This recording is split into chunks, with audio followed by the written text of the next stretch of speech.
अब हम जानेंगे एक प्रेजेंट इंडेफिनिट टेंस को कैसे पहचानते हैं, उसको कैसे क्लासिफाई करेंगे, उसको कैसे ऑपरेशन करके समझाएंगे। देखिए ध्यान से, प्रेजेंट टेंस का मतलब होता है कि जिस हिंदी सेंटेंस के लास्ट में ता है, ती है और ते है अगर दिख जाएगा तो समझ लीजिए कि वो हमारा कौन सा टेंस है, प्रेजेंट टेंस है। जैसे राहुल स्कूल जाता है, मोहित गणित पढ़ता है, तो मोहित क्या पढ़ता है, गणित पढ़ता है, ता है, तो ता है, ती है, ते है। जिस हिंदी सेंटेंस के लास्ट में ता है, ती है, ते है अगर दिख जाएगा तो इसको क्या बोलेंगे, प्रेजेंट इंडेफिनिट टेंस। आइए इसको हम दो प्रकार से इसको क्लासिफाई करते हैं।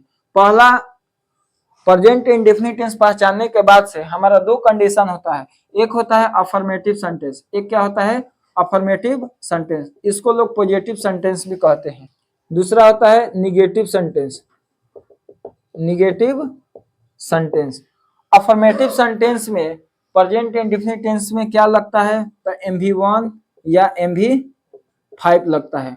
अब रहा बात के MV1 और MV5 लगाएंगे कैसे, तो सबसे पहले जानेंगे कि MV1 है क्या। तो MV1 जो हमारा है वो हमारा प्लुरल है, प्लुरल वर्ब होगा, और जो MV5 होगा वो हमारा क्या होगा, सिंगुलर वर्ब होगा। अब उसके बाद से देखेंगे कि किसी भी सब्जेक्ट को देखकर ये डिसाइड करेंगे कि किस सब्जेक्ट में MV1 लगाएंगे और किस सब्जेक्ट में MV5 लगाएंगे। तो आइए MV1 के बारे में जानेंगे कि MV1 में जो प्लुरल है, तो प्लुरल सब्जेक्ट कौन कौन सा है, तो आई है, वी है, यू है और दे है। उसके बाद से कोई नाउन जो है वो हमारा क्या है, प्लुरल है। जैसे एक्स एंड वाई कोई नाम है वो हमारा क्या है, प्लुरल। जैसे राम एंड श्याम, ये सब क्या है, प्लुरल है, तो उसके साथ क्या लगाएंगे, MV1 लगाएंगे। उसके बाद से MV5 की बात करें तो MV5 में क्या लगाएंगे, सिंगुलर लगाएंगे सब्जेक्ट। तो सिंगुलर सब्जेक्ट क्या होगा, ही, सी, इट। उसके बाद से कोई नाउन जो है वो हमारा क्या हो, सिंगुलर है। जैसे कोई नाम हो गया, एक्स कोई नाम हो गया, राम, श्याम, सीता, ये सब क्या है, सिंगुलर है, तो इसके साथ क्या लगाएंगे, MV5 लगाएंगे। अब उसके बाद से आगे बढ़ते हैं। अगर यदि प्रेजेंट इंडेफिनिट टेंस में कोई सेंटेंस निगेटिव हो, निगेटिव मतलब वह स्कूल जाता है, तो वह स्कूल नहीं जाता है, इसका मतलब किसी सेंटेंस में नहीं लगा है। अच्छा, किसी सेंटेंस में नोट लग जाए तो वो सेंटेंस क्या हो जाएगा, निगेटिव हो जाएगा।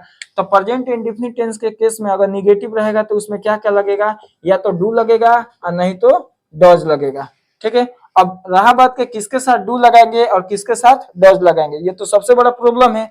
तो ये भी जान लीजिए कि डू जो है वो हमारा प्लुरल हेल्पिंग वर्ब है और जो डज है वो हमारा क्या है, सिंगुलर हेल्पिंग वर्ब है। अब आइए सब्जेक्ट के हिसाब से इस हेल्पिंग वर्ब को डिसाइड करते हैं। क्या, सपोज कर लीजिए डू, तो डू हमारा प्लुरल है, तो जितना भी ये हमारा सब्जेक्ट लिखे हैं प्लुरल, इसी को इसमें उतार दीजिए। तो आई, वी, यू, दे और नाउन क्या हो जाएगा हमारा, क्या हो जाएगा, प्लुरल हो जाएगा। उसी तरह डॉज, तो डॉज हमारा क्या है, सिंगुलर है, तो सिंगुलर जितने सब्जेक्ट होंगे इसको लिख लीजिए। तो क्या हो जाएगा, ही, सी, इट, उसके बाद से एक्स कोई नाम हो जाएगा चाहे नाउन हो जाएगा।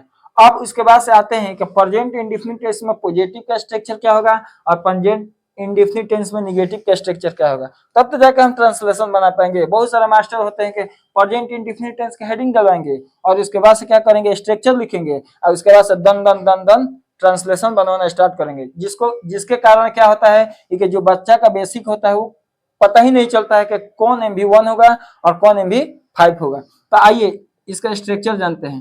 तो स्ट्रक्चर होगा कि subject plus MV1 plus MV5 plus object या अदर वर्ड।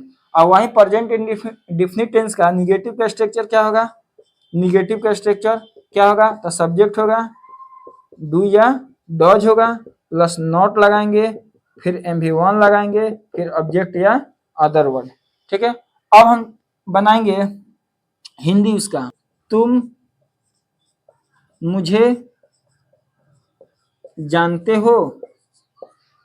अब इसको कैसे बनाएंगे इंग्लिश इसका, तो सबसे पहले देखेंगे कि तुम हमारा क्या हो जाएगा, सब्जेक्ट हो जाएगा, मुझे क्या हो जाएगा, ऑब्जेक्ट होगा, और जानना क्या हो जाएगा, मेन वर्ब हो जाएगा। और ताहे तीहे बता रहा है कि ये हमारा कौन सा टेंस है, तो प्रेजेंट इंडेफिनिट टेंस। अब इस स्ट्रक्चर के हिसाब से बनाइए।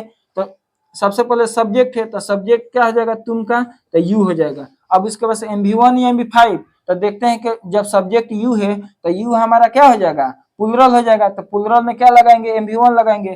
तो यू के साथ जानना कि क्या हो जाएगा, यू नो। और उसके बाद से ऑब्जेक्ट क्या है, ऑब्जेक्ट या अदर वर्ड, तो केवल ऑब्जेक्ट है तो जानना कि क्या ऑब्जेक्ट क्या है, मुझे, तो मुझे क्या हो जाएगा, मी हो जाएगा। उसके बाद से कॉमा हो जाएगा। उसके बाद से नेगेटिव की बात करेंगे तो उसी को उलट दीजिए, तुम मुझे नहीं, तुम मुझे नहीं जानते हो, ठीक है।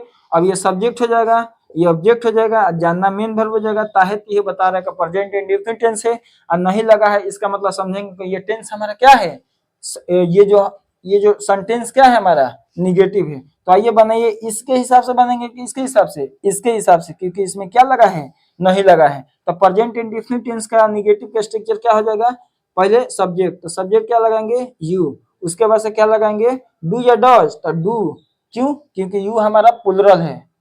तो प्लूरल होगा तो क्या लगाएंगे, हमारा डू लगाएंगे। तो यू डू, उसके बाद से नॉट, उसके मेन वर्ब क्या है, जानना, तो क्या लिख देंगे, नो।